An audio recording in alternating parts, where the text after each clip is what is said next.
If we respond, it is World War III.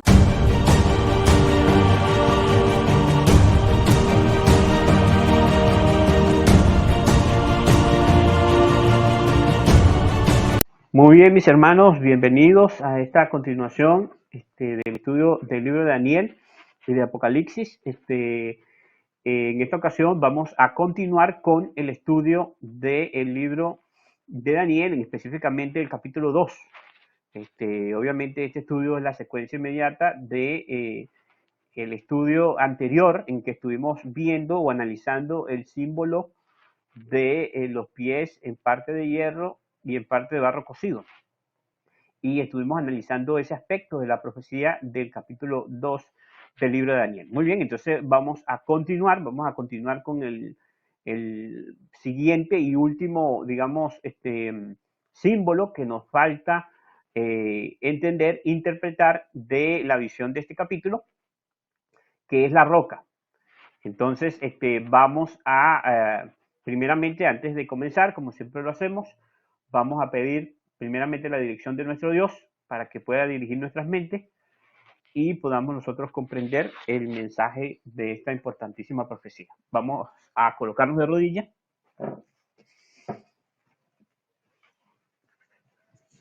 Oremos.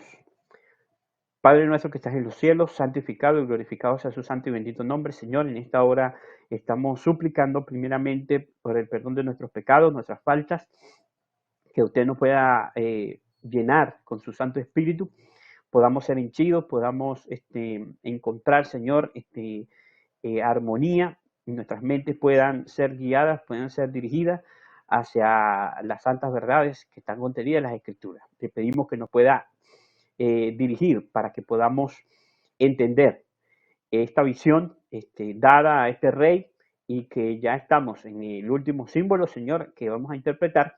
Permítanos entonces poder entenderla con claridad y poder así recibir el mensaje que usted se proponía dar al revelarnos el porvenir por medio de estas visiones.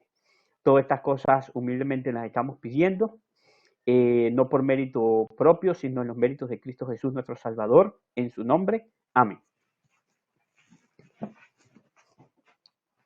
Muy bien, hermano, entonces, como señalaba, vamos entonces a estudiar lo que es el último símbolo de la profecía del capítulo 2 del libro de Daniel, que la conocemos como la profecía de la imagen o de la gran imagen de Nabucodonosor.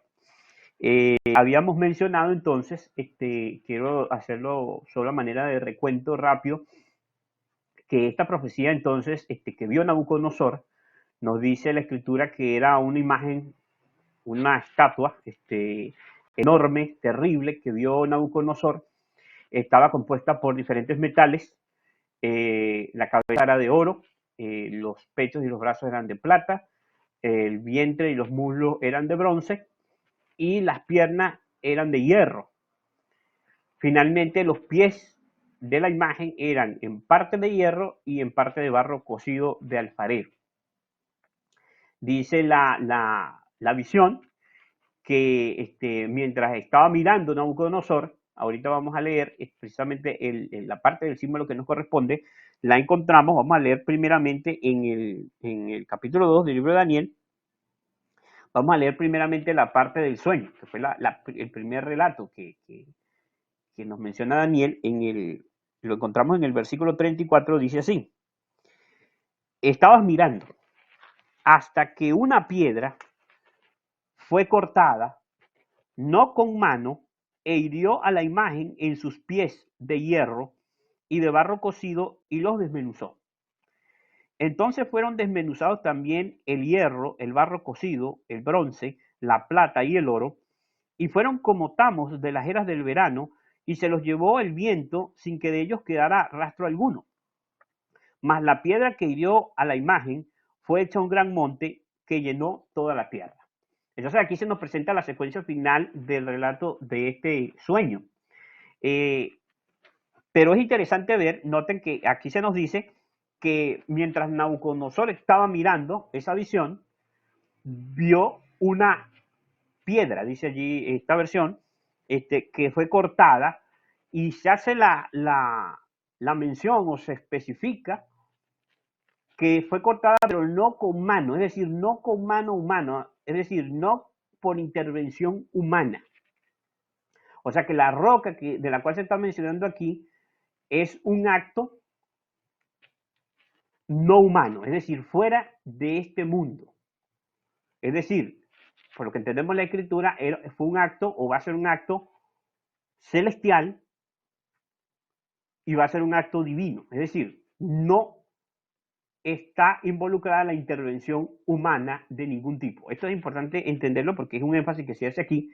Ahora vamos a entender mucho mejor a qué se nos está haciendo referencia con esta mención de que la roca no es cortada con mano humana. Es decir, no con mano. Ahora dice entonces que esta roca cuando es cortada, ella cae sobre, se precipita hacia la imagen, pero cae o se impacta en los pies, en parte de hierro y en parte de barro cocido. Sin embargo, dice que son desmenuzados igualmente el hierro, el bronce, la plata y el oro. Es decir, toda la imagen queda completamente desmenuzada, de tal manera que nos dice la descripción que se convierte en tamo de las eras del verano. Es decir, en esa, vamos a decirlo así, ese desecho de las cosechas, de la hierba seca, muy triturada, muy quemada, muy seca, muy liviana, y iba a ocurrir con todos estos materiales que representaban todos estos reinos, que se los iba a llevar el viento, es decir, iban a pasar al olvido. Y nos dice entonces que la roca que había caído sobre la imagen, sobre los pies de la imagen específicamente, iba a hacer hecha, dice ahí la escritura, va a ser hecha un gran monte que va a llenar toda la tierra. Es decir, que la roca primero cae, impacta la imagen, destruye la imagen, y después esa roca crece como un monte o es hecha un gran monte que llena toda la tierra. Ahora, es interesante que primero analicemos la secuencia de lo que el rey vio en el sueño, para poder entender esta parte final de la visión. En la parte de la interpretación, es decir, unos versículos después, el profeta Daniel añade algo interesante, añade digamos, un detalle adicional que no mencionó cuando relata el sueño. En el versículo 44 del libro de Daniel, capítulo 2, el profeta nos dice lo siguiente: en los días de estos reyes, y noten esa secuencia interesante, ¿qué nos está diciendo acá? Nos está diciendo que en los días de estos reyes, ¿a qué reyes se está refiriendo? Obviamente se está refiriendo a los pies de la imagen, porque cuando caiga la roca cae sobre los pies, señalando que la roca va a caer en esa época, en la época del quinto reino de la profecía, que es los pies con 10 dedos. Ahora aquí el profeta nos está diciendo que esos dedos representan reyes. Representan reyes. Por eso decíamos, y nuestros pioneros adventistas entendieron que esos representaban a las 10 tribus arrianas que habían dividido el imperio romano. En su interpretación, en la interpretación histórica, ellos vieron en el afiche profético, nosotros vemos cómo ellos señalan que precisamente estos reyes son 10 reinos, 10 reyes. Entonces, notemos que el versículo 44 nos señalaba esto. El profeta Daniel es el que nos dice, en los días de estos reyes. Es decir, que esos 10 dedos de los pies representan 10 reyes. Y entonces dice, el Dios del cielo levantará un reino que no será jamás destruido, ni será el reino dejado a otro, desmenuzará y consumirá a todos estos reinos, pero él permanecerá para siempre. Ahora noten lo interesante de esto es lo siguiente, que nos menciona acá el profeta Daniel la interpretación. Él nos dice que los días de los 10 reyes, de los pies de la imagen, el Dios del cielo va a levantar un reino que va a romper esta secuencia humana de apostasía, de exaltación de un reino, de apostasía de ese reino, así de decadencia de ese reino, y entonces de sustitución de ese reino a causa de sus pecados y a causa de su apostasía. Sino que Dios va a levantar un reino, y esto es sumamente importante, Dios va a levantar un reino que no será dado a otro pueblo, es decir, un reino que va a permanecer para siempre.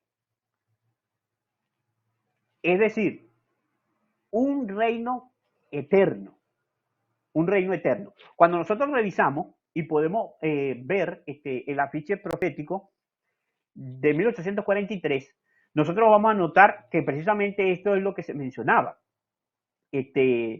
Ellos colocan en el diagrama, en los versículos precisamente 44 y 45, debajo de la imagen de la imagen de Daniel 2, inclusive hay un comentario donde ellos comentan Daniel 2:43, donde dice, estos son 10 cuernos o reinos en las que Roma se dividió en primer lugar.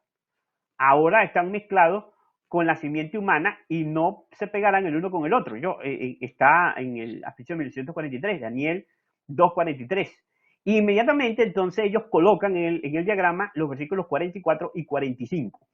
Debajo entonces colocan el reino eterno de Dios. Es decir, quiero hacer una aclaración, una mención aquí adicional. Es decir, que el mensaje del primero y del segundo ángel establecía que en el año de 1843, posteriormente, ellos entienden que el cumplimiento de las profecías de tiempo los llevaba al año de 1844.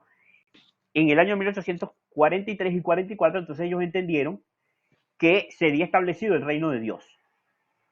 Es decir, que se cumpliría las palabras de esta profecía. Es decir, que la roca impactaría sobre ¿qué? Sobre los 10 dedos de los pies de la imagen. Ahora, volvamos al texto y retomemos la lectura. Noten cómo sigue diciendo allí. En los días de estos reyes, el Dios del cielo levantará un reino que no será jamás destruido, ni será el reino dejado a otro pueblo, desmenuzará y consumirá todos estos reinos, pero él permanecerá para siempre. Ahora noten lo que dice el versículo 45, que añade también unos detalles adicionales a la descripción del sueño que primeramente se le da a Nabucodonosor. Dice así, de la manera que viste que del monte fue cortada una piedra, no con mano, la cual desmenuzó el hierro, el bronce, el barro, la plata y el oro. El gran Dios ha mostrado al rey lo que ha de acontecer en lo porvenir, y el sueño es verdadero y fiel su interpretación. Ahora noten ese detalle interesante que se añade acá en la interpretación.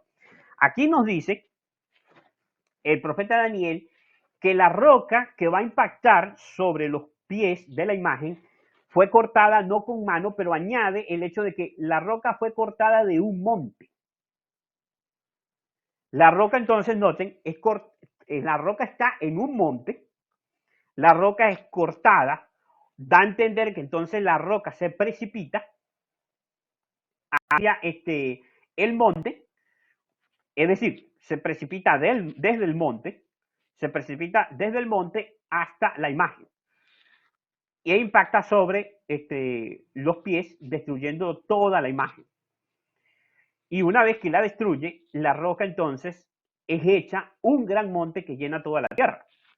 Ahora, de lo que nosotros entendemos aquí de esta descripción en cuanto a este detalle en particular, es que este monte no está en la tierra. Es decir, este monte desde donde originalmente es cortada la piedra, no está en la tierra.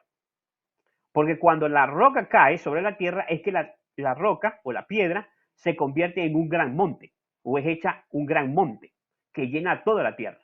De lo que se deduce, obviamente, que por lo tanto el monte original de donde viene la roca no es o no está en la tierra, sino que obviamente si no está en la tierra, tiene que estar ¿dónde? Tiene que estar en el cielo. Y ahora es precisamente donde lo vamos a ver revelado en las escrituras. Ahora, ¿por qué quiero que entendamos esto primero? Porque generalmente cuando se llega a este símbolo, solamente se menciona el hecho de que la roca, cuando impacta sobre la imagen, representa la segunda venida de Cristo.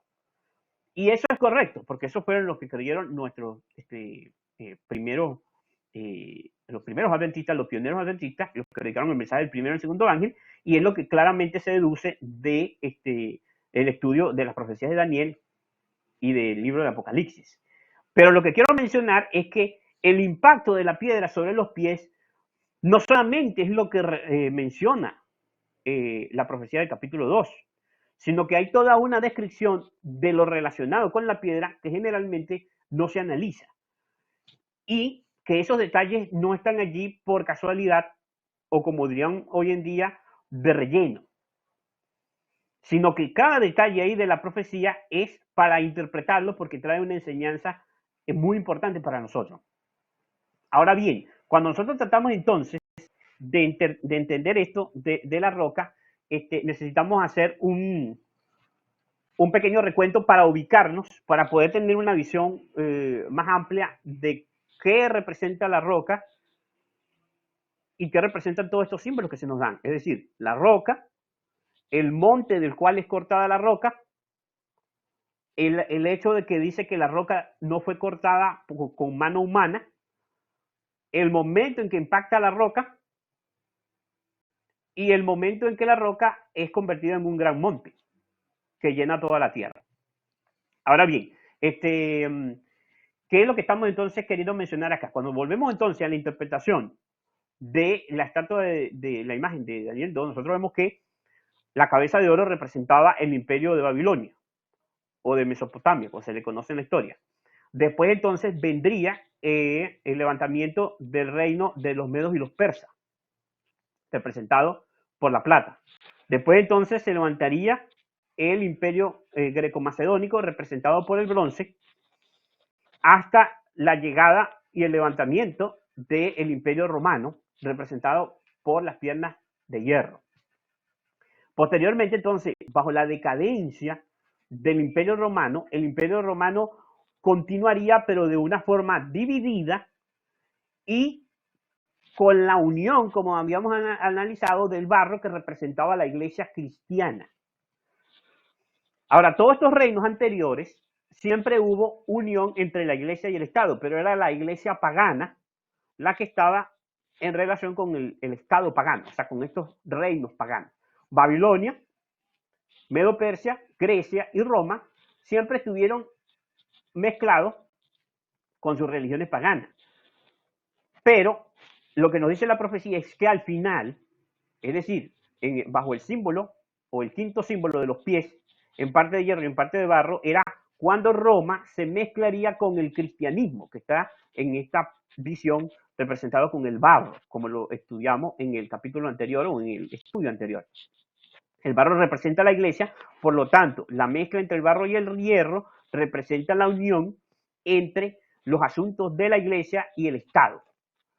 Ahora, la profecía nos presentaba, cuando nosotros las comparábamos con las demás líneas proféticas del libro de Daniel, y especialmente con las líneas proféticas del libro de Apocalipsis, que la historia precisamente del surgimiento de esta Roma, diferente a la Roma pagana, diferente a la Roma imperial, que estaba representada por las piernas completamente de hierro, esta mezcla de barro y hierro representaba la Roma papal, el surgimiento de la Roma papal.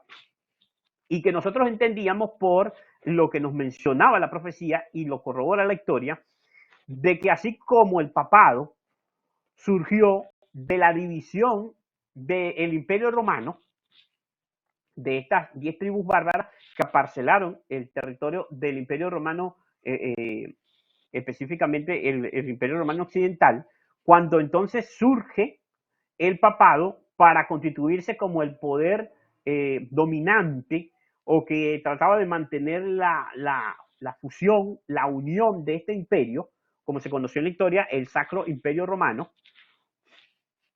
Entonces, la profecía indicaba que posteriormente iba con las líneas, las demás líneas del libro de Daniel y de Apocalipsis, que Daniel iba a, lo que nos decía Daniel, el mensaje de Daniel era que este poder iba también a tener una primera supremacía y una segunda supremacía. Es decir, iba a llegar un momento en que ese poder civil le iba a ser retirado o alapado, y posteriormente lo iba a recuperar. Es decir, iba a haber la repetición de la historia, puesto que iba a haber un nuevo poder que iba a tomar el lugar de la Roma pagana. Ese poder lo encontramos representado en Apocalipsis capítulo 13, versículo 11, y que ese poder entonces también iba a levantar una imagen a la bestia, una imagen al papado, que en este caso es la unión entre el hierro y el barro, según esa línea profética. Y posteriormente, en el capítulo 17 del libro de Apocalipsis, encontramos un símbolo donde esa bestia o ese poder final también tiene 10 cuernos, representados por los 10 dedos de la imagen del capítulo 2. Y entonces allí se nos muestra cómo esta división final del mundo se aplica para nuestros días, porque se aplica para la generación de este tiempo, cuando ha de verificarse que todos los reinos del mundo pasen a formar o a ser destruidos para poder ser instaurado el reino de Dios. Ahora bien, lo que estoy queriendo mencionar es que este hecho, cuando lo vemos en el diagrama profético, nosotros vemos que antes de 1844, nuestros pioneros adventistas solamente habían conocido el mensaje del primero y del segundo. Y por lo tanto, ellos concluyeron que la profecía indicaba que en el año de 1843 y 1844 habría de ser instaurado el reino de Dios. Ellos entendieron en esa oportunidad, en esa época, que era la segunda venida de Cristo, la que habría de manifestarse y que por lo tanto los reinos del mundo llegarían a su fin. Sin embargo, al transcurrir la historia y ellos poder ver que habría un chasco precisamente en esa época de 1844, ellos después de su chasco, ellos pueden entender las verdades del tercer ángel. La verdad del tercer ángel, que es precisamente donde señala la restauración del poder de la bestia, de la instauración de la imagen de la bestia y de la imposición de la marca de la bestia, que es lo que especifica el capítulo 14 del libro de Apocalipsis, especialmente cuando nos habla del tercer mensaje del tercer ángel. Entonces, este entendimiento de lo que constituía el mensaje del tercer ángel fue lo que trajo luz sobre las profecías del libro de Daniel y del libro de Apocalipsis. Específicamente se vino a añadir, como lo vemos en el diagrama profético de 1850, como ellos añaden las verdades del santuario, la verdad del tercer ángel, es decir, del entendimiento sobre el sábado y el entendimiento sobre las líneas proféticas del libro de Apocalipsis, en especial sobre la línea profética que está contenida en el capítulo 12 y 13 del libro de Apocalipsis. Entonces, ¿qué ocurre? Ellos ven esta verdad, esto se añade y entonces nosotros comenzamos a esperar, el pueblo de Dios comienza a esperar la restauración del poder del papado, del poder de la Roma papal. Es decir, debe haber una manifestación nuevamente de la unión entre la iglesia y el Estado, y esta unión entre la iglesia y el Estado traerá, por ende, como resultado, la restauración del poder papal. Es decir, el papado va a recuperar el poder que tuvo en la Edad Media, ahora va a poder recuperarlo y va a poder entonces tratar de cumplir sus planes, oponerse a la ley de Dios, como lo dice el capítulo 7, que es la siguiente línea profética que tenemos en su debido momento, cuál es el propósito del hombre del pecado, del papado, de esta unión entre la iglesia y el Estado. Ahora bien, entendiendo nosotros esto, es necesario entonces que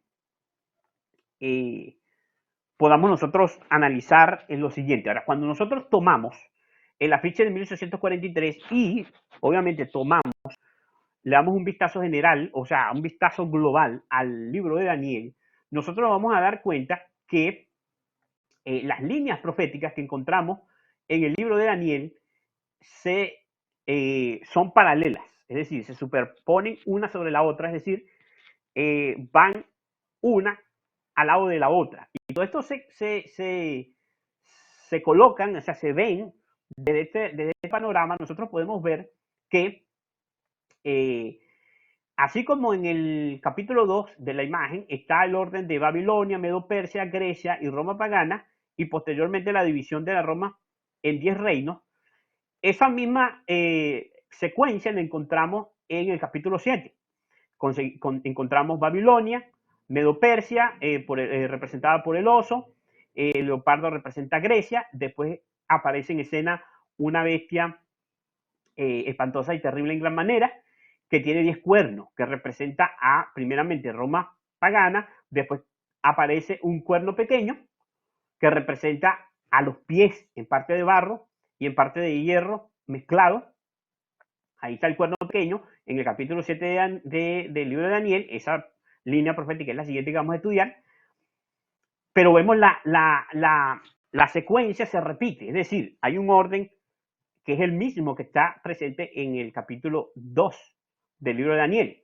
Así vamos viendo esa secuencia y es la misma secuencia que se repite en el capítulo 8 con el carnero que representa a Medo-Persia, el macho cabrío que representa a Grecia. Después viene una división en el imperio greco-macedónico hasta que finalmente se nos muestra un cuerno pequeño que en el capítulo 8, como a ver en su debido momento, ese cuerno pequeño representa tanto a Roma en su fase pagana como en su fase papal. Y esto tiene su significado, su propósito, de por qué se usan solo símbolos para hablar tanto de la fase papal de Roma como de la fase pagana, porque hay una similitud entre la fase de Roma cuando era pagana y cuando se convierte en papal. Entonces, eso es lo que nosotros vemos en esta secuencia. En el capítulo 11, ahí es muchísimo más detallada, pero se ve aún más detallada la secuencia. La secuencia, entonces, Babilonia, Medo-Persia, Grecia, Roma pagana y Roma papal. Después una división de 10 reyes y entonces impacta la piedra. Esa es la secuencia que queremos ver. O sea, después de esos 10 reyes, de ese último reino humano, entonces el Dios del cielo establece un reino eterno. Esa es la secuencia que se nos presenta en el libro de Daniel con claridad. Ahora bien, ahora notemos aquí algo interesante. Cuando nosotros llegamos al capítulo 8, nosotros vemos que el símbolo que se alinea con la piedra, o sea, la escena después del levantamiento del cuerno pequeño, la escena que se ve es una escena de juicio. Y nosotros lo podemos ver cuando buscamos en Daniel, capítulo 7, podemos ver allí claramente, ¿no? Daniel capítulo 7, versículo 14, nos dice lo siguiente. Y le fue dado dominio, gloria y reino para que todos los pueblos, naciones y lenguas le sirvieran. Su dominio es dominio eterno, que nunca pasará, y su reino uno, que no será jamás destruido. Esto es la conclusión de la escena del juicio, donde nos dice el capítulo 7 que se ve una escena donde son puestos tronos, se ve sentado al anciano de días y delante de su presencia hacen traer en las nubes de los cielos al Hijo del Hombre, el cual cuando llega delante del anciano es cuando se le da este dominio y se le da el reino. Y en el versículo del capítulo 7 de Daniel, dice el versículo 26, pero se sentará el juez y le quitarán su dominio, es decir, al cuerno pequeño, para que sea destruido y arruinado hasta el fin, y que el reino y el dominio y la majestad de los reinos debajo de todo el cielo se ha dado al pueblo de los santos del Altísimo, cuyo reino es reino eterno, y todos los dominios le servirán y obedecerán. Ahora noten lo que nos está diciendo aquí, es la misma secuencia, solamente que cuando revisamos la secuencia, lo que está alineado con la roca, con el impacto de la roca, ahora noten con toda esta secuencia, de que la roca está en un monte, de que la roca es cortada, la roca se precipita, choca contra los pies de la imagen, y después entonces la piedra se convierte en un gran monte que llena toda la tierra, lo que está alineado en el capítulo 7 es la escena del juicio, el compadecimiento del Hijo del Hombre delante del anciano de día y cuando el reino es dado a los santos del Altísimo. Ahora, esta descripción es lo que nosotros entendemos como que es un paralelismo entre las profecías y nos da una descripción exacta de las profecías. Ahora, cuando hacemos lo mismo con la secuencia, lo vemos todo rápidamente en el diagrama profético. Cuando nosotros hacemos la comparación con lo que nos dice el capítulo 8 del libro de Daniel, nosotros nos vamos a dar cuenta que después de la secuencia de Medo-Persia, Grecia, Roma pagana y Roma papal, lo que se nos habla a continuación es de la profecía de los 2300 días de la purificación del santuario.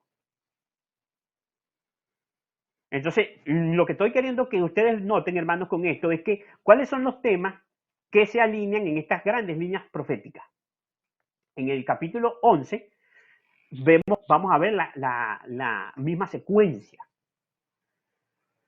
Pero lo que quiero es que ustedes noten esta secuencia. Ahora, cuando vamos al libro del Apocalipsis, es exactamente lo mismo. En la secuencia de las 7 iglesias, encontramos que la séptima iglesia es la iglesia de la Odisea. Que ahora la Odisea significa el pueblo del juicio. Y nosotros entendemos que en las 7 iglesias, el periodo de la Odisea representa el periodo de la iglesia cristiana, de la iglesia de Dios, desde 1844 en adelante. En la serie de los sellos, los sellos comienzan con una escena donde está Dios, el Padre, sentado en su trono en el cielo. Y en el capítulo 5 se ve al Cordero que está presentado o es presentado, se presenta allí delante del Padre que está sentado en el trono y recibe el libro con los 7 sellos. Y ahí comienzan a verse la descripción de los sellos del Apocalipsis y de lo que representan cada uno de estos sellos. Nosotros vamos a ver esa secuencia y directamente en la secuencia de los sellos nosotros vamos a ver que el quinto sello, que es cuando se ven las almas sobre el altar, dice, hay una mención a una pregunta que las almas que están debajo del altar preguntan, ¿hasta cuándo no vengas nuestra sangre de los que moran sobre la tierra? Porque son los mártires que entendemos nosotros que son los mártires de la Edad Media que están pidiendo justicia por haber sido derramada su sangre, es decir, durante el periodo de supremacía papal, durante los 1260 años de persecución papal, todos esos mártires de todas esas épocas no han tenido justicia. Entonces se pide al juez del cielo que dé justicia, que castigue al cuerno pequeño, que castigue a los poderes que sirvieron precisamente para esto, para destruir al pueblo de los santos del Altísimo, que el reino les sea dado a ellos, es decir, que sean vindicados juntamente con la verdad, con el carácter de Dios y con el reino de Dios, se han vindicado el caso de los santos, y por lo tanto entonces se hace una mención en ese capítulo de los 7 sellos a que debe realizarse un juicio. Y no solamente esto, sino que además se hace se nos señala que todavía no pueden ser juzgados porque todavía el número de los consiervos de los mártires no se ha completado. Es decir, que hay un grupo de mártires que todavía, obviamente, deben testificar por la verdad, dando su vida como testimonio de la verdad, para defender la verdad, para colocarse del lado de la verdad. Es decir, que hay una persecución final después obviamente, del periodo de la supremacía papal. La misma línea de los 7 sellos nos anuncia que debe haber un periodo entonces de persecución final. Es decir, una restauración del poder del hombre de pecado y obviamente entonces va a reanudar sus persecuciones. Eso es lo que nos dice la línea de los 7 sellos. En las 7 trompetas es sumamente importante porque ahí nosotros vamos a ver los castigos que cayeron de parte de Dios sobre la Roma occidental y los castigos que cayeron sobre la Roma oriental. Algunos ven en estas dos divisiones del Imperio Romano las dos piernas de hierro de la imagen de Daniel capítulo 2. Ven la Roma occidental y la Roma oriental. las 7 trompetas nos describen los castigos por medio de los cuales Dios está azotando al poder de Roma y de Roma papal por medio de estos entes que Dios usa para destruir, para detener. Es muy importante pues, el estudio de las 7 trompetas, pero en su debido momento lo haremos detalladamente cuál es el propósito y cuál es lo que nos muestra aquí la relación de estos acontecimientos con la historia del pueblo de Dios, que es sumamente interesante, pero para no extenderme, no voy a detallarlo mucho más. Solamente quiero que vean, tengan un vistazo general de las líneas proféticas y se den cuenta en donde nosotros debemos alinear los acontecimientos de lo relacionado a la roca del capítulo 2. Finalmente, entonces, estamos con la línea profética en el libro de Apocalipsis, que comienza en el capítulo 12, donde está el dragón, la bestia y el falso profeta, o la bestia de los dos cuernos del capítulo 13, versículo 11, y ahí comenzamos a ver la descripción precisamente de lo que es el mensaje del tercer ángel. Se especifica mucho más claramente lo que es la marca de la bestia, lo que va a ocurrir con respecto a este levantamiento de este poder y todo lo que va a ser el desarrollo de la imagen de la bestia y de los 10 reyes que por una hora van a reinar juntamente con la bestia, los cuales van a dar el poder y la autoridad finalmente a la bestia, en el capítulo 17. Y allí vemos cómo entonces aparece el Cordero viniendo con sus ejércitos desde el cielo y con sus santos ángeles montados sobre caballo, y entonces vienen a destruir el mundo en lo que dice el libro de Apocalipsis será la batalla del Armagedón, o lo que nos dice el libro de Daniel capítulo 11, cuando el rey del norte encuentre su fin entre la montaña, el monte glorioso y santo, y los mares.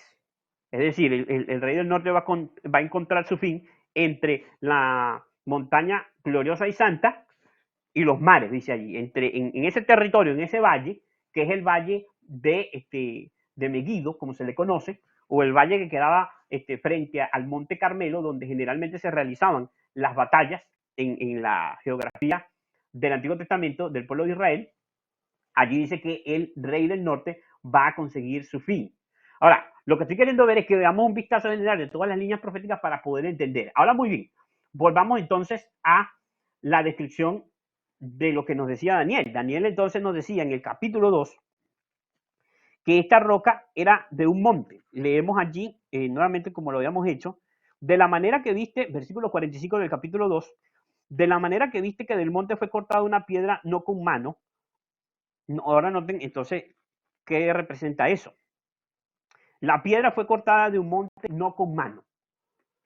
Ahora noten la mención, esa mención. La piedra fue cortada no con mano, no por intervención humana. Ahora noten, ¿qué nos quiere traer a colación esa mención? Vamos a Hebreos, capítulo 9, versículo 24. Y noten lo interesante, lo que vamos a ver allí en Hebreos, capítulo 9, versículo 24. Ahí tenemos lo que el apóstol Pablo nos menciona. Y noten algo interesantísimo, porque es sumamente interesante para nosotros, adventistas del séptimo día.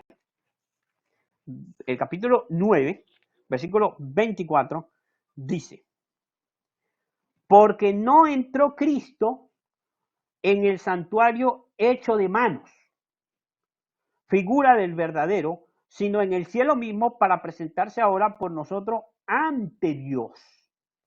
Ahora noten entonces lo que está diciendo aquí.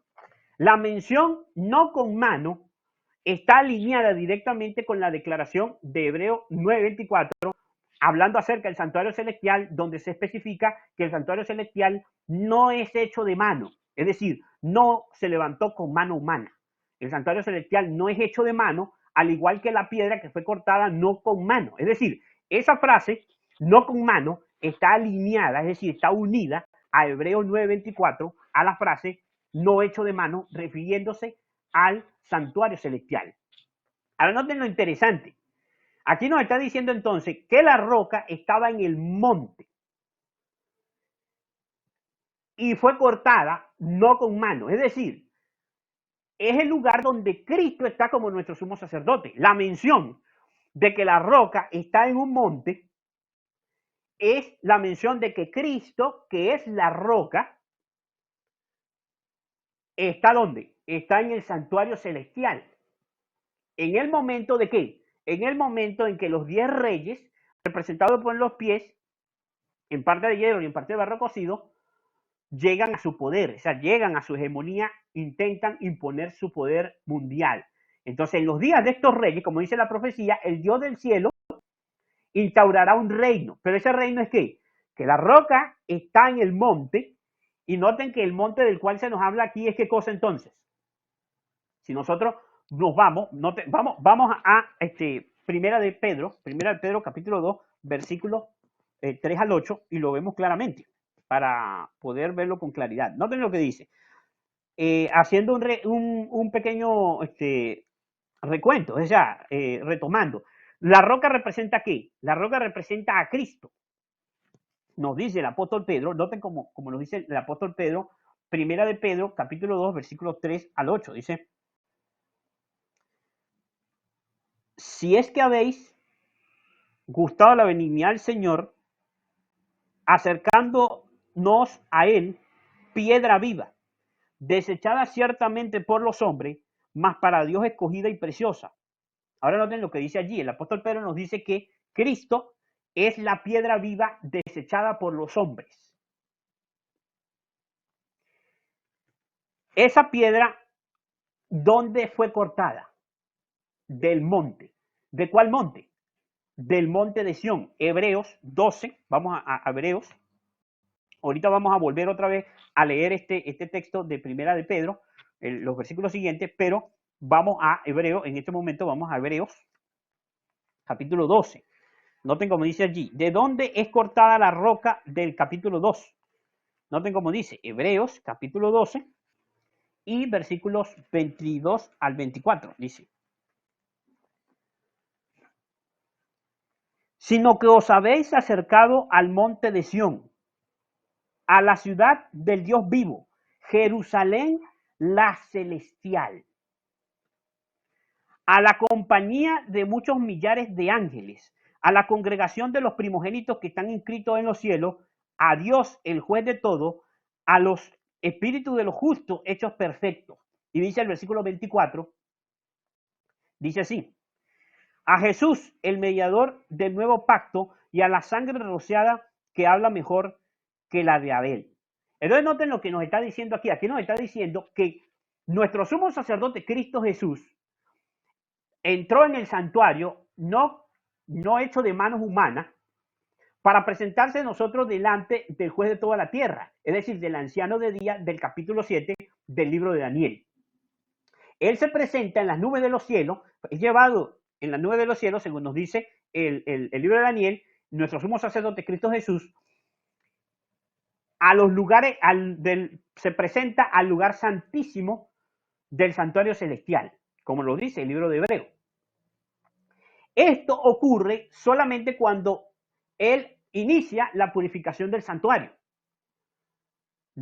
celestial, porque noten que estamos hablando aquí del monte de Sión, el monte de Sión donde está asentada la ciudad celestial, la Jerusalén celestial. No está hablando en la tierra. Por eso, cuando leíamos, hice mención al hecho de que la roca forma un monte, después de destruir la imagen, forma un monte que llena toda la tierra, de donde se desprendía que la roca originalmente era cortada de un monte que no estaba en la tierra, y que habíamos mencionado que ese era un monte celestial. Ahora ese monte es el monte de Sión, la Jerusalén celestial. Allí está el santuario del Señor, el santuario celestial.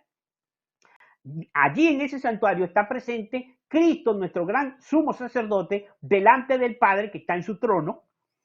Y allí está iniciando, o inició en el año de 1844, como vamos obviamente a complementar con las demás profecías, el juicio investigador en el año de 1844 en cumplimiento de la profecía de los 2300 tardes y mañanas del capítulo 8, versículo 14 del libro de Daniel. Ahora entonces nosotros vemos la relación, ¿no?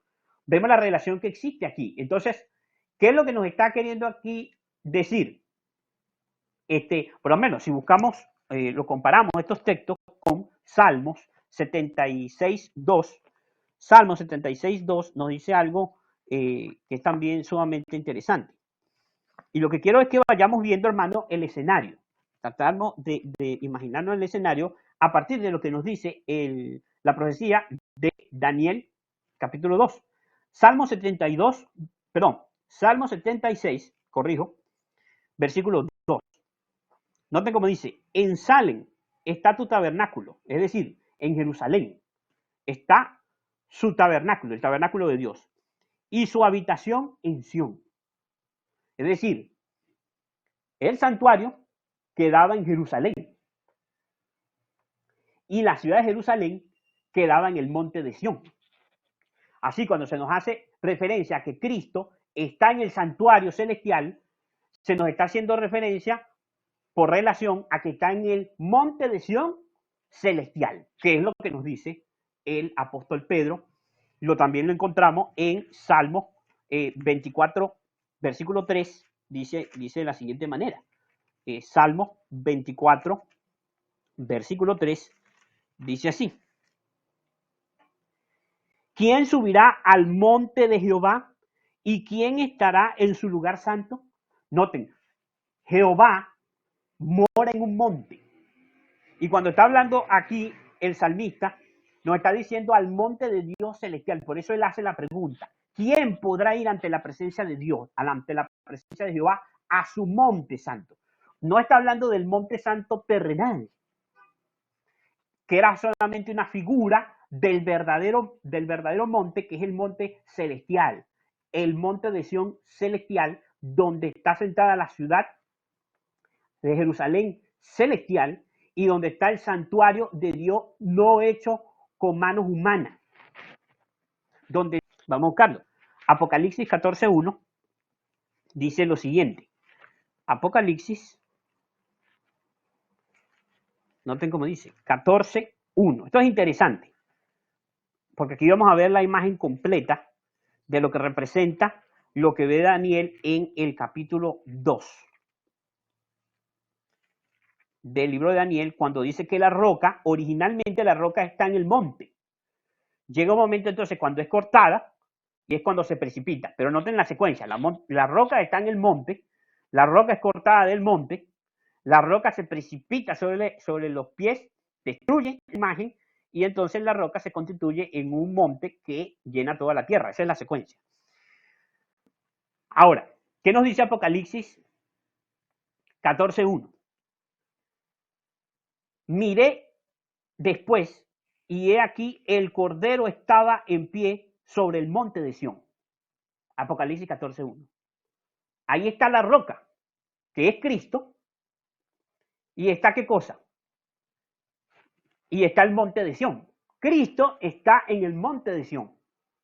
Ahora, yo quisiera que vamos a marcar allí, o sea, pongan un dedo, porque necesitamos comparar este texto de forma inmediata con el texto que leímos anteriormente en Primera de Pedro.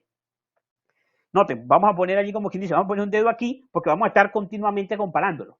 Vamos a poner un dedo aquí y vamos a buscar el versículo que leímos en Primera de Pedro, donde nos hablaba de la roca, de que Cristo es la roca, para poder compararlo y ver lo que nos está queriendo decir aquí, la inspiración. Noten cómo dice en Primera de Pedro, capítulo 2, versículo 4. Noten lo que dice. Acercándonos a él, es decir, a Cristo, piedra viva, desechada ciertamente por los hombres, mas para Dios escogida y preciosa. Ahora noten, aquí nos dice el apóstol Pedro que Cristo es la roca. Cristo es la roca desechada por los hombres, mas para Dios preciosa. Cuando nosotros vamos al libro de Apocalipsis, encontramos ahí en el capítulo 14, por eso le decía, vamos a volver, ahí encontramos a Cristo que está en el monte de Sión, o sea, el Cordero está en el monte de Sión, pero él no está solo. ¿Por qué la roca no es una sola roca? Porque la roca, noten, la roca, esa figura de la roca viene de la roca fundamental, de la roca escogida que se usó para levantar el santuario que levantó Salomón. Esa mención a la roca desechada por los hombres es la historia de aquella roca que en la construcción del santuario por Salomón había sido puesta al lado del camino porque se pensó que esa roca no iba a servir para nada, que no iba a tener ninguna utilidad. Y resultó ser que esa roca era la piedra del ángulo, es decir, la piedra principal de la construcción del santuario hecho por Salomón. Era una roca que había sido desechada y había sido puesta al lado del camino, había sido expuesta a los elementos, había estado durante toda la construcción, y cuando ellos buscan cuál era la piedra fundamental, es decir, la piedra angular, ellos se dan cuenta de que esa piedra estaba desechada en el camino y que era la piedra que de forma perfecta encajaba allí en la construcción. Esa es una historia con respecto a la construcción del primer santuario, el templo que levantó Salomón en Jerusalén, en el monte de Sión. La roca entonces representa a Cristo, pero noten, el santuario no está hecho de una sola roca. Hay una roca principal, que es la roca, la piedra angular, la roca que es Cristo Jesús. Nos dice la Escritura, que es la roca angular, pero el santuario en sí mismo no está constituido de una sola roca, sino de muchas rocas, de muchas piedras. Y es lo que nos dice, volviendo a Primera de Pedro, el versículo que le sigue. Leíamos el 4 cuando dice: acercándonos a él, piedra viva, desechada ciertamente por los hombres, mas para Dios escogida y preciosa. Versículo 5. Vosotros también, como piedras vivas, sed edificados como casa espiritual y sacerdocio para ofrecer sacrificios espirituales aceptables a Dios por medio de Jesucristo. Y entonces dice: por lo cual también contiene la Escritura: he aquí pongo en Sión la principal piedra del ángulo, escogida y preciosa. El que creyere en él no será avergonzado. Para vosotros, pues, los que creéis, él es precioso. O sea, Jesucristo es precioso. Pero para los que no creen, la piedra que los edificadores desecharon ha venido a ser la cabeza del ángulo, y la piedra de tropiezo y roca que hace caer, porque tropiezan en la palabra, siendo desobedientes, a lo cual fueron también destinados, porque estaba profetizado que iban a caer, como lo dijo el Señor Jesús en un momento, que dice que el que esta piedra cayere será quebrantado. Perdón, el que cayere sobre esta piedra será quebrantado, pero el que la piedra caiga sobre él será desmenuzado. Note que había una sentencia de parte de Jesús en el Evangelio, que él decía: si yo caigo sobre la roca, yo tengo salvación, oportunidad de salvarme. Pero si la roca cae sobre mí, no va a haber oportunidad de salvación. Entonces, la caída de la roca está mencionando ¿qué? El fin del tiempo de la gracia, es decir, el fin de la intercesión de Cristo en el santuario celestial delante del Padre. Ya Cristo deja de interceder y entonces cae ¿qué cosa? El castigo sobre las naciones impenitentes de este mundo, y entonces llega el día de la hora del juicio. Llega el juicio ejecutivo, es decir, la ejecución del juicio de Dios. Después de haber pasado la fase de investigación, de juicio investigador, llega la parte del juicio investigador. De hecho, cuando nosotros analizamos el acto de que una roca sea lanzada para destruir, en este caso, una imagen, y sea lanzada a los pies, es una, digamos así, una referencia de un apedreamiento. Es decir, tomar una roca como instrumento de castigo, obviamente es una referencia a un acto de juicio. Por eso es que vemos que entonces esta figura que se usa en la profecía del capítulo 2 del libro de Daniel, donde la roca impacta sobre la imagen y la desmenuza, es decir, la destruye, es una referencia a el juicio de Dios. Entonces, vemos cómo la profecía de este capítulo 2, en esta descripción de este símbolo de la roca, nos está describiendo lo que es el establecimiento del reino de Dios, pero lo está haciendo en sus diferentes fases. Es decir, así como nos dice la Escritura que en el capítulo 14 de Apocalipsis veíamos esa escena donde, como habíamos leído, dice el versículo 1, después miré y aquí el Cordero estaba en pie en el monte de Sión y con él 144,000 que tenían el nombre de él y el nombre de su padre escrito en la frente. Y oí una voz del cielo como estruendo de muchas aguas y como sonido de un gran trueno. Y la voz que oí era como de arpistas que tocaban sus arpas. Y cantaban un cántico nuevo delante del trono y delante de los 4 seres vivientes, de los ancianos. Y nadie podía aprender el cántico sino aquellos 144,000 que fueron redimidos de entre de los de la tierra. Estos son los que no se contaminaron con mujeres, pues son vírgenes. Estos son los que siguen al Cordero por donde quiera que va. Estos fueron redimidos de entre los hombres como primicias para Dios y para el Cordero. Y en sus bocas no fue hallada mentira, pues son sin mancha delante del trono de Dios. Aquí vemos entonces el actuar de la piedra. La piedra, aquí está la piedra que es cortada de un monte, no con mano. Y vemos que nos está hablando esa descripción del capítulo 2 de entonces del libro de Daniel, nos está hablando de la obra de Cristo en el santuario celestial, siendo él la piedra fundamental, la piedra angular, como leemos y habíamos ya leído en Primera de Pedro, siendo él la piedra fundamental, la piedra angular. Él está colocado o ha sido puesto en el monte de Sión, es decir, en el santuario celestial, en el monte de Sión celestial. Allí él está desde el año 31, desde su ascensión, comenzó su trabajo como gran sumo sacerdote, primeramente en el lugar santo del santuario celestial, posteriormente en el año de 1844, cuando los primeros adventistas predicaron que en 1844 iba a llegar o iba a ser establecido el reino de Dios. Esta era una predicción exacta. Ellos no lo entendieron porque ellos pensaron en ese entonces que lo que se iba a verificar era la segunda venida de Cristo. Sin embargo, su predicción, su mensaje, el afiche de 1843 que menciona en su parte inferior que en 1843 o 1844 habría de llegar el reino de Dios, no era incorrecta esa aplicación. Solamente que ellos no entendieron lo que implicaba. El reino de Dios se comenzaba, ¿por qué? ¿En qué sentido? Porque el reino de Dios, a través de la última obra de intercesión de Cristo en el santuario celestial, es como Cristo recupera su reino, es decir, como le es entregado el reino a aquel hijo de hombre que es llevado en las nubes de los cielos delante del anciano de día. En Daniel capítulo 7, eso lo vamos a ver en nuestros próximos estudios de ese capítulo. Entonces, allí dice que se le entrega el reino. De la misma manera, Cristo, entonces nosotros vemos cómo él recibe el reino cuando se presenta delante del anciano de día, delante del juez, que se sienta en el capítulo 7, es decir, que comienza la obra del juicio. La obra del juicio, entonces, es la obra por medio de la cual, al finalizar ese juicio investigador, el Señor Jesucristo en el santuario celestial recibe el reino. Él va a deponer sus vestiduras sacerdotales para tomar sus vestiduras reales. Y al entonces ser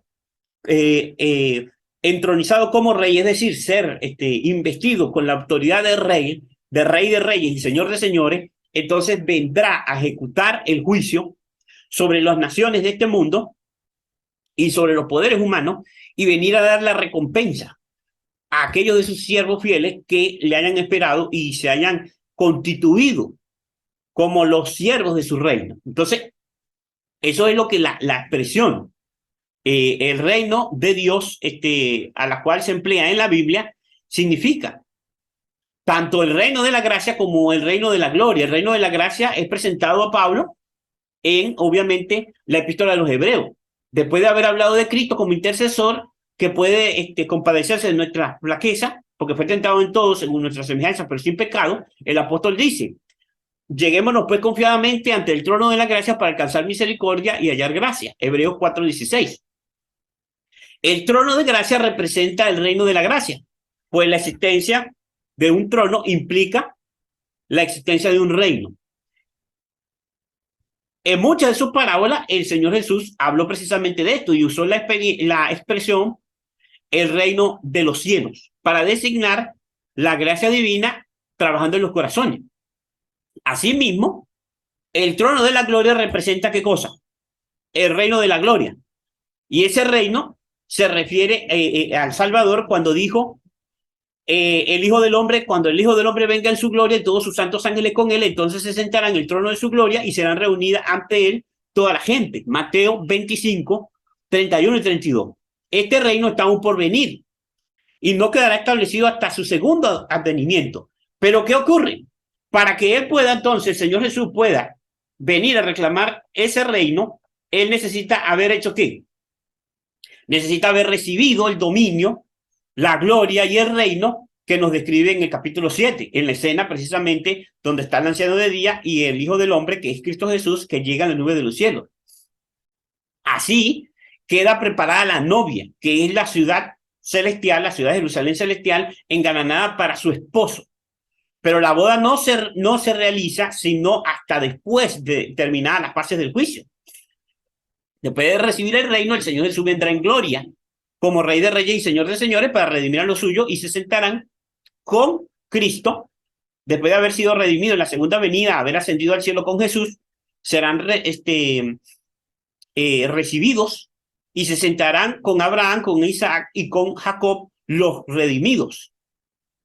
En especial, aquellos que vayan a entrar en íntimo coloquio con el Señor Jesús y con el Padre, puesto que la promesa a la última iglesia, la iglesia de la Odisea, es aquel que venciere se sentará conmigo en mi trono, así como yo he vencido y me he sentado con mi Padre en su trono. Se le habla a la última generación de la iglesia en estos términos. Entonces, nosotros vemos, por eso es que en esta escena se nos muestra a la roca, en este caso al Cordero, en el monte de Sión, pero con él están los 144,000, que era lo que mencionábamos anteriormente, que es lo que nos está diciendo Pedro en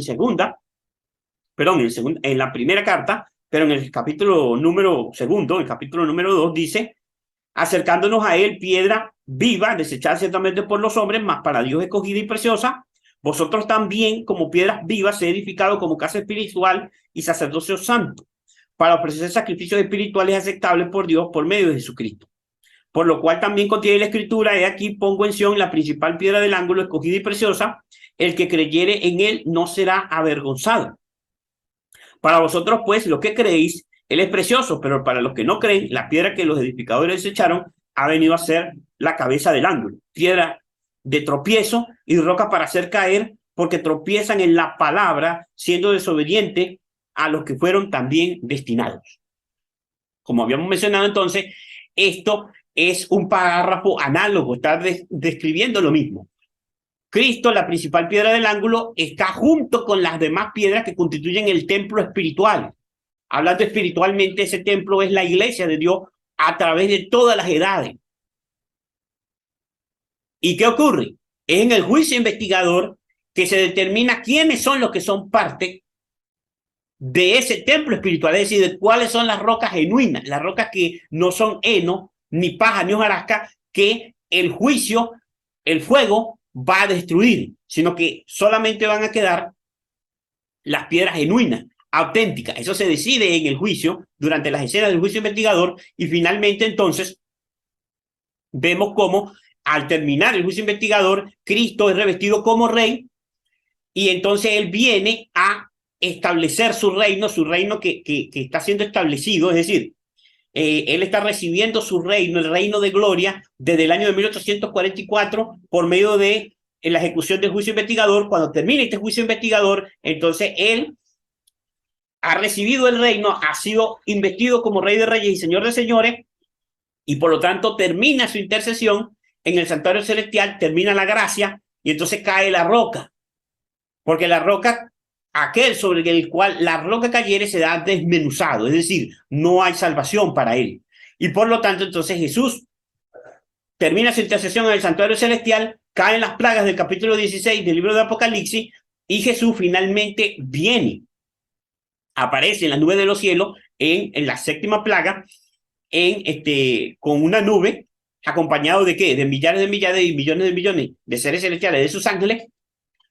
Y ahí entonces dice la escritura que él se sentará en el trono de su gloria, porque tomará de los cuatro vientos del cielo a sus súbditos, los cuales entonces hará que se sienten en el cielo, los trasladará al cielo donde ellos se sentarán porque recibirán el reino, como lo dice Daniel capítulo 7. Entonces, esta imagen, es decir, esta figura, esta representación, estos símbolos están presentes en la profecía del capítulo 2 del libro de Daniel. Y nos describen de antemano lo que va a ser el gran conflicto final, es decir, lo que es la piedra de toque.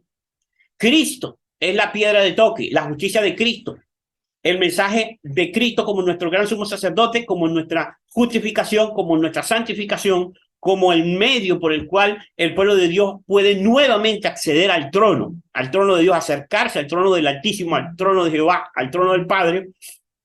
Y por eso es que se describe a los 144,000 como que estos siguen al Cordero por donde quiera que va, porque estos 144,000 han seguido el rastro del Cordero. El rastro del Cordero es el rastro de su sangre, el rastro de su sacrificio, el rastro también de la labor del sacerdote.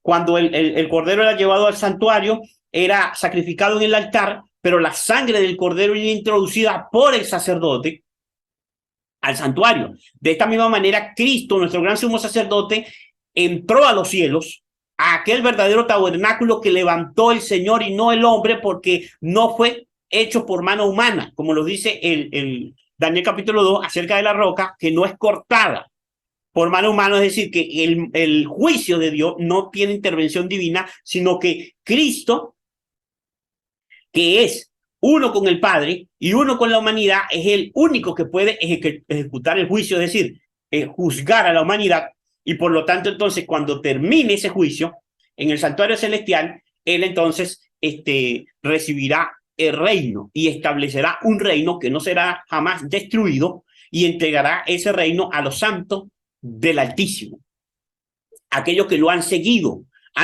su ministerio por la fe, han visto cuándo comienza su ministración y cuándo termina, cuándo ha cambiado de fase, es decir, cuándo se introdujo en el lugar santísimo, el santuario celestial, lo siguieron en 1844, esos 144,000.